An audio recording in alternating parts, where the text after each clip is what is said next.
Hello students, next हम देखने वाले हैं क्वेश्चन नंबर 13। क्या कह रहा है यहाँ पर? बोल रहा है two balls are drawn at random with replacement. ध्यान देना इस वर्ड्स पर। हमेशा अब तक अपने पढ़े विदाउट रिप्लेसमेंट, यानी लेने के बाद वापस रखी नहीं, लेकिन इस वाली कंडीशन में क्या बोला? उसने बॉल निकाली है, फिर उसने वापस रख दी है, यानी फिर उतने ही चांस बन जाएंगे वापस से बॉल निकालने के, सेम। तो जो गिवन सैंपल है टोटल, मतलब गिवन में क्या लिखूंगा मैं?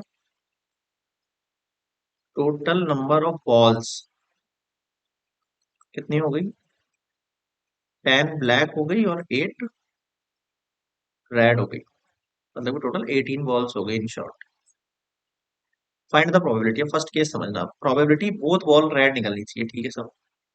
अब फर्स्ट कंडीशन में ही बोल रहा है तो प्रोबेबिलिटी क्या लिखूंगा मैं इसकी? प्रोबेबिलिटी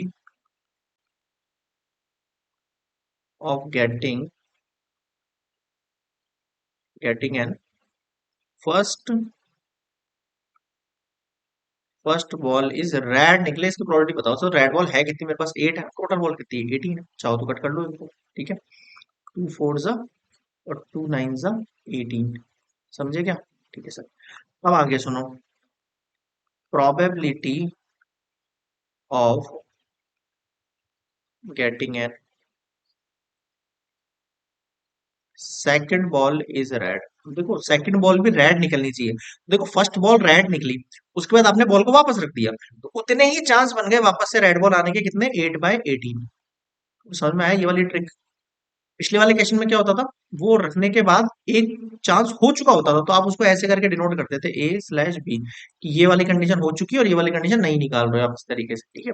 लेकिन इसमें क्या होगा कि फर्स्ट केस हुआ, उससे मुझे कोई मतलब नहीं, वापस से मैं उसको सेकंड केस के लिए नया बना रहा हूँ, वापस से बॉल रख रहा हूँ। अब टोटल जो निकलेगा आपके पास, probability of getting an both balls are red. दोनों बॉल रेड हो, उसकी कंडीशन क्या होगी? 4/9 मल्टीप्लाई 4/9। 4 4 से कितना हो जाएगा? 16। 9 9 से कितना हो जाएगा? 81। अब मुझे बताओ इस फर्स्ट केस में क्या समझ में नहीं आया? अगर ये केस समझ में नहीं आएगा तो इसके आगे क्वेश्चन भी समझ में नहीं आएंगे आप। समझ गए? ये है आपका फर्स्ट केस। अब आ जाओ सेकंड केस पर। फर्स्ट बॉल इज ब्लैक, ठीक है साहब। Probability of getting N first ball is black. क्या बोल रहा? Probability of getting N first ball जो ब्लैक निकलनी चाहिए। अब टोटल ब्लैक बॉल कितनी है सर? 10 है, और टोटल बॉल्स कितनी है? 18 है। 2 5 जा और 2 9 जा। अगला सुनो। अब उसने बॉल निकल वापस रख दी है, हर कंडीशन में वो क्या करेगा? बॉल को रिप्लेस कर देगा वापस से विथ रिप्लेसमेंट, मतलब वापस रख देगा उस पर, ठीक है। तो उसने बॉल वापस रख दी निकाल के, तो probability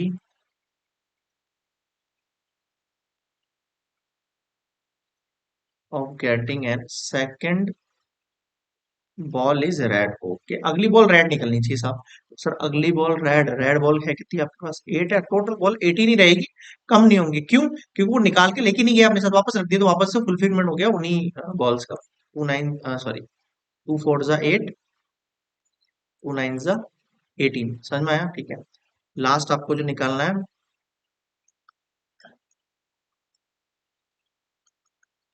probability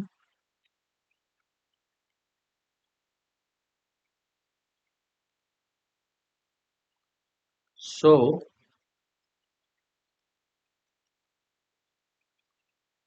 probability of getting N first ball is black. पहली बॉल तो ब्लैक निकलनी चाहिए, and second ball is red, ये रेड निकलनी चाहिए। तो 5/9 और 4/9, 5 4 जा 20, 9 9 जा 81। बताओ समझ में आया क्या? बिल्कुल आ गया सर। ये हुआ कंप्लीट क्वेश्चन नंबर सेकंड। अब थर्ड देखो क्या कह रहा है इसमें। One of them is black and other is red. Okay, अब देखो इसमें इसने कहा था कि पहली ब्लैक निकलनी चाहिए, जरूरी है, दूसरी रेड निकलनी चाहिए, ठीक है सर। मुझे बताओ इस वाले केस में वन ऑफ देम ब्लैक बोल रहा है, एक ब्लैक हो, अब वो ब्लैक आगे वाली भी हो सकती है, पीछे वाली भी हो सकती है, हो सकता है ना ऐसा? तो मैं यहाँ पे प्रोबेबिलिटी निकालता हूँ ऑफ गेटिंग एन, मैं बोल रहा हूँ सेकंड बॉल ब्लैक निकलनी चाहिए। अब वन ऑफ देम लिखोगे उसका मतलब यही होगा, समझाता हूँ मैं कैसे। देखो probability of getting and black ball, आपको कोई ब्लैक बॉल चुननी है तो ब्लैक बॉल होगी 10/18। तो एक सेकंड, पीछे वाले का क्या निकला था आपके पास? 20/81। हाँ, तो कितना हो गया? 2 5 ज़ा 10 और 2 9 ज़ा 18। अगला,